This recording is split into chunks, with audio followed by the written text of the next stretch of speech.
শীতল যুদ্ধ বা কোল্ড ওয়ার দ্বিতীয় বিশ্বযুদ্ধের ধ্বংসাবশেষ থেকে জন্ম নেওয়া শীতল যুদ্ধ মানব ইতিহাসের অন্যতম দীর্ঘ ও সংবেদনশীল স্নায়ুযুদ্ধ।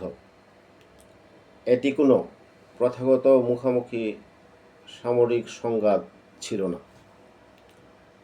1945 সালের শেষ দিক থেকে 1991 সাল পর্যন্ত প্রায় 4 দশক ধরে মার্কিন যুক্তরাষ্ট্রের নেতৃত্বাধীন পুঁজিবাদী শিবির এবং সোভিয়েত ইউনিয়নের নেতৃত্বাধীন সাম্যবাদী শিবিরের মধ্যে প্রভাব বিস্তার, আদর্শগত দ্বন্দ্ব ও পরোক্ষ শক্তির পরীক্ষা চলে। প্রত্যক্ষ অস্ত্র সংঘাত এড়িয়েও পারমাণবিক ধ্বংসের আতঙ্ক, প্রক্সি যুদ্ধ, মনস্তাত্ত্বিক প্রচার এবং কূটনৈতিক প্রতিযোগিতা গোটা বিশ্বকে দীর্ঘদিন অনিশ্চয়তায় রেখেছিল। ঐতিহাসিকভাবে 1945 সালকে বাস্তব সূচনা এবং 1947 সালকে আনুষ্ঠানিক সূচনা হিসাবে ধরা হয়। 1945 সালে ইয়াল্টা ও পটসডাম সম্মেলনে মিত্র শক্তিগুলোর মধ্যে মতভেদ স্পষ্ট হয়। 1947 সালে ট্রুম্যান ডক্ট্রিন ও মার্শাল প্ল্যানের মাধ্যমে মার্কিন যুক্তরাষ্ট্র সোভিয়েত প্রভাব ঠেকানোর নীতি আনুষ্ঠানিকভাবে ঘোষণা করেন। অধিকাংশ ঐতিহাসিক 1947 সালকে শীতল যুদ্ধের স্পষ্ট শুরু হিসাবে গ্রহণ করেন। আদর্শগত ও অর্থনৈতিক দ্বন্দ্ব এই মাঝেও বিরাজমান ছিল। এই দ্বন্দ্বের মূলে ছিল দুটি বিপরীত জীবন দর্শন: মার্কিন যুক্তরাষ্ট্র ব্যক্তি স্বাধীনতা, বহুদলীয় গণতন্ত্র ও মুক্তবাজার অর্থনীতিকে সমর্থন করত। সোভিয়েত ইউনিয়ন একদলীয় শাসন, রাষ্ট্র নিয়ন্ত্রিত পরিকল্পিত অর্থনীতি ও সাম্যবাদের নীতিতে চলত। এই আদর্শগত বিভাজনই শীতল যুদ্ধের মূল চালিকা শক্তি ছিল। পরোক্ষ যুদ্ধ বা প্রক্সি ওয়ার এর দিকে আমরা দৃষ্টি দিলে দেখা যায়, দুই পরাশক্তি সরাসরি একে অপরের বিরুদ্ধে যুদ্ধ না করলেও তৃতীয় বিশ্বের সংঘাতে পরোক্ষভাবে যুদ্ধে জড়িয়ে পড়ে। কোরিয়ান যুদ্ধ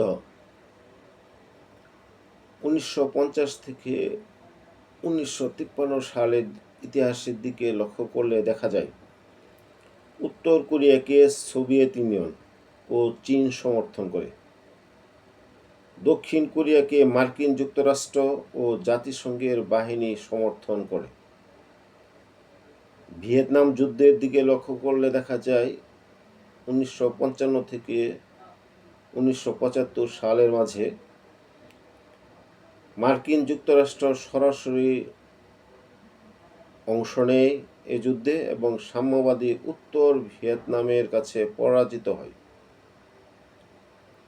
সোভিয়েত আফগান যুদ্ধ ইতিহাস থেকে দেখা যায়, 1979 থেকে 1989 সালের দিকে সোভিয়েত সেনা আফগানিস্তানে প্রবেশ করে মার্কিন যুক্তরাষ্ট্র মুজাহিদিদের অর্থ ও অস্ত্র সহায়তা দেয়। উভয় পক্ষ হাজার হাজার পারমাণবিক অস্ত্র ও আন্তঃমহাদেশীয় ক্ষেপণাস্ত্র মজুত করে। একে মিউচুয়ালি এসিওয়ার্ড ডিস্ট্রাকশন নীতি বলা হয়।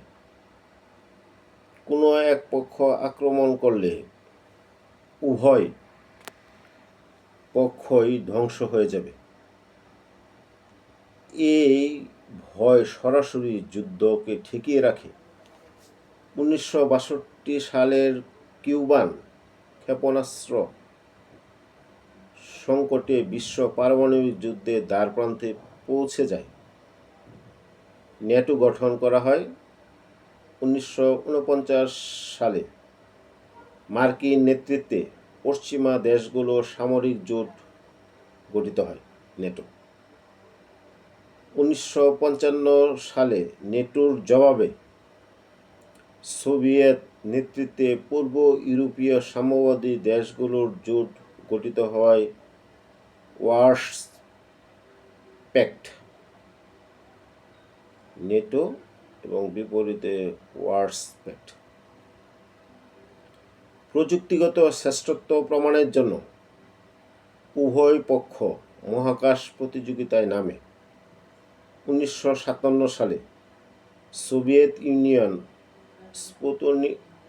স্পুতনিক উৎক্ষেপণ করে। 1969 সালে মার্কিন নভোচারী চাঁদে অবতরণ করেন। পাশাপাশি সিআইএ ও কেজিবি মাধ্যমে বিশ্বব্যাপী গোয়েন্দা কার্যক্রম ও প্রভাব বিস্তারের চেষ্টা চলে উভয় পক্ষ থেকে। ঐতিহাসিক বিবর্তনের দিকে লক্ষ্য করলে দেখা যায়, ট্রুম্যান ডক্ট্রিন, মার্শাল প্ল্যান, 1948 থেকে 49 সালের বার্লিন অবরুদ্ধকরণ, 1961 সালে বার্লিন প্রাচীর নির্মাণ এবং 1962 সালের কিউবান সংকট এই পর্বের প্রধান ঘটনা। সূচনা ও উচ্চ উত্তেজনার পর্বটাই ছিল এই বছরব্যাপী বা 1947 থেকে 1962 সালের মাঝেই উত্তেজনার পর্বটা সবচেয়ে বেশি ঘটেছিল। পারমাণবিক যুদ্ধের ঝুঁকি কমাতে 1972 সালে সল্ট ওয়ান চুক্তি স্বাক্ষরিত ও কার্যকর হয়। 1979 সালে সল্ট টু চুক্তি স্বাক্ষরিত হলেও সোভিয়েত ইউনিয়নের আফগানিস্তান আক্রমণের কারণে মার্কিন সিনেট তা অনুমোদন করেনি। তবুও এই সময় দুই পক্ষের মধ্যে সাময়িক সমঝোতার পরিবেশ তৈরি হয়েছিল।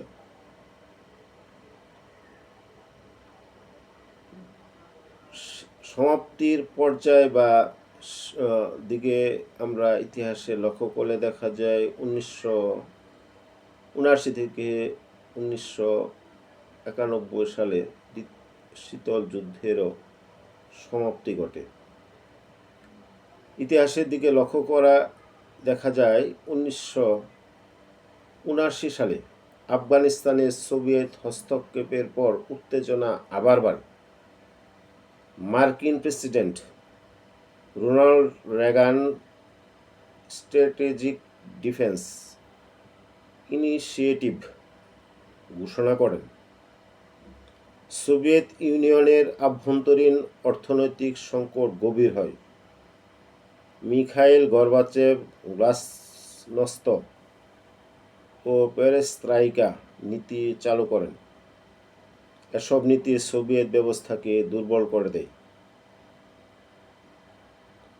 1991 সালের 25শে ডিসেম্বর মিখাইল গর্বাচেভ পদত্যাগ করেন এবং সোভিয়েত ইউনিয়নের পতাকা নামিয়ে ফেলা হয়।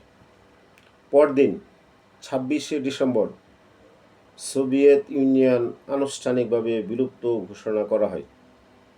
এর ফলে বিশ্ব রাজনীতি এক মেরুকেন্দ্রিক হয়ে ওঠে।